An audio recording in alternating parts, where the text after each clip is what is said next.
କ'ଣ ସ୍ୱାଭିମାନ ଅଞ୍ଚଳବାସୀଙ୍କ ଭବିଷ୍ୟତ ସହିତ ଖେଳୁଛନ୍ତି ସରକାରୀ ବାବୁମାନେ? ଆମେ ଦେଖାଇବୁ ଏପରି ଏକ ଗାଁ ଅଛି ଯାହା ଆପଣମାନେ ଦେଖିଲେ ସମସ୍ତଙ୍କ ମନରେ ଦୁଃଖ ଆସିଯିବ। ଜଳବନ୍ଦୀ ଘେରାରେ ଥାଇ ମଧ୍ୟ ପାଣି ସହ ବିଭିନ୍ନ ସମସ୍ୟାର ସମ୍ମୁଖୀନ ହେଉଛନ୍ତି ଗାଁବାସୀମାନେ। ନା ଅଛି ରାସ୍ତା, ନା ଅଛି ସେହି ଗ୍ରାମରେ ଶିକ୍ଷାର ବ୍ୟବସ୍ଥା। ସରକାର କ'ଣ ପାଇଁ ଏମାନଙ୍କ ଉପରେ ଅଭିମାନ କରିଛନ୍ତି? କଥାଟି ହେଉଛି ମାଲକାନଗିରି ଜିଲ୍ଲା କୋରକୁଣ୍ଡା ବ୍ଲକର ନାକାମୁଡ଼ି ପଞ୍ଚାୟତ ଅନ୍ତର୍ଗତ ବିକୁଲି ଗ୍ରାମର। ଆସନ୍ତୁ ଗ୍ରାମବାସୀମାନେ ଏ ବିଷୟରେ କ'ଣ ନିଜର ମତ ରଖୁଛନ୍ତି।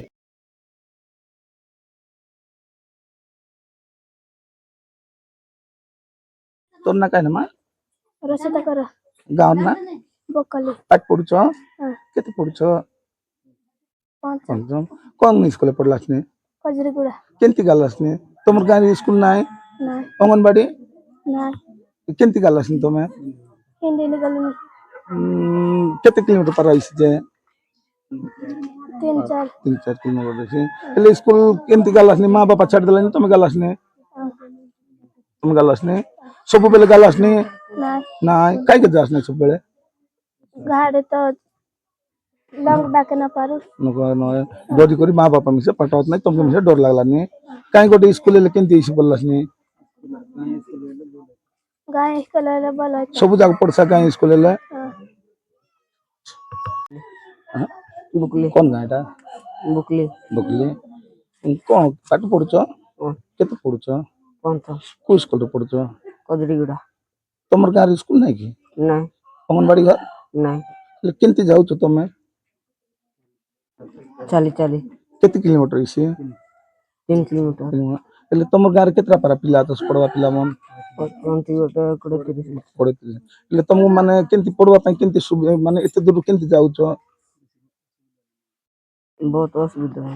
ଗଲାବେଳେ ଜଙ୍ଗଲ ପାହାଡ଼ ରାସ୍ତା ହେଲେ ସ୍କୁଲ ସବୁବେଳେ ଯାଉଛ ନା ଯାଉନ ସ୍କୁଲ ସବୁବେଳେ ଯାଉଛ କି ଯାଉନ जाओ ଯାଉନ କଣ ପାଇଁ ଯାଉନ बेसी दूर हो जाते ଦୂରେ ଯାଉଛ ହେଲେ ତମର ଗାଁରେ ଯଦି ସ୍କୁଲ ଗୋଟେ ହେବ ବୋଲେ ପିଲାଟିକୁ ମାନେ ପଢବାକେ ଇଚ୍ଛା ଅଛି ସବୁ ସ୍କୁଲ ହେଲେ ଭବିଷ୍ୟତ ଗଢି ପାରବ ହେଲେ ସ୍କୁଲ ନାହିଁ ବୋଲି ପଢବାଟାରୁ ବଞ୍ଚିତ ହଉଛ ନାଇଁ ତ ସରକାରଙ୍କ ଏ ବିଷୟରେ କଣ କହିବାକୁ ଚାହୁଁଛ स्कूल गोटे देले ଆଜି ଆଗାମୀ ଦିନରେ ତମର ଭବିଷ୍ୟତ ଗଢି ପାରବ ନାଇଁ କି ସ୍କୁଲ ପାଣି ସମସ୍ୟା ତମ ଗାଁର ना ପାଣି ବିନା ସମସ୍ୟା ସ୍କୁଲ ଘର ନାହିଁ କିଛି ନାହିଁ ନାଇଁ କି ହଉ ଠିକ ଅଛି ଧନ୍ୟବାଦ ବାବୁ ତମ ନା କଣ मो ना दशरथ खिला ଗାଁ ନା ग्राम ना होचे बकुली ପଞ୍ଚାୟତ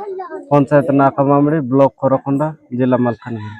କଣ ଅଭିଯୋଗ ଅଛି କଣ ତମ ଗାଁର ସମସ୍ୟା କଣ କଣ आम गाँव कौन आज्ञा रास्ता घाट नाई आरी एक होचे अंगनबाड़ी घर नाई आ स्कूल घर नाई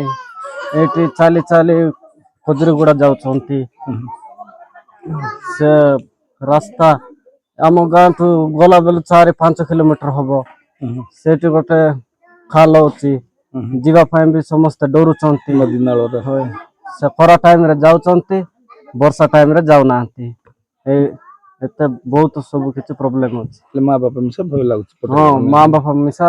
बय करुचंती पटेइबा କେତେଟା ଖଣ୍ଡ ପିଲା ଅଛି ତମ ଗାଁରେ ପଢବା ପିଲା एटी गोटे 20-30 टा खंडे पिला माने अचंती पाठ पढिबा पिला ହେଲେ କଣ କହିବା ଅଭିଯୋଗ କଣ ଅଛି ସରକାର ପାଖରେ ତମର आमर कहबा अभियोग जे आम स्कूल घर अंगनबाड़ी आ रास्ता घाट टिके भल कर देले पानी फाई मेडिकल ए सब किछि समस्या अछि आम गाँ ହେଲେ ଆମର ଯୋଉ ନେତା ମନ୍ତ୍ରୀ ମାନଙ୍କୁ କଣ କହିବ ଆଇଲାଇନି ସେମାନେ से माने इलेक्शन टाइम रे आछंती वोट देवा पाए से माने खाली इलेक्शन टाइम रे बुलुथिबे वोट दियो एटा करबो सेटा करबो खाली एंते भाषण मारी जाउछंती आ किछि आनु ना ହେଲେ ବର୍ତ୍ତମାନ ଅଭିଯୋଗ କଣ ସରକାର ପାଖରେ ସ୍କୁଲ स्कूल सब मेन कथा होची स्कूल गोटे आउ अंगनबाड़ी केंद्र गोटे आइबार अछि मते ठीक कहि देबो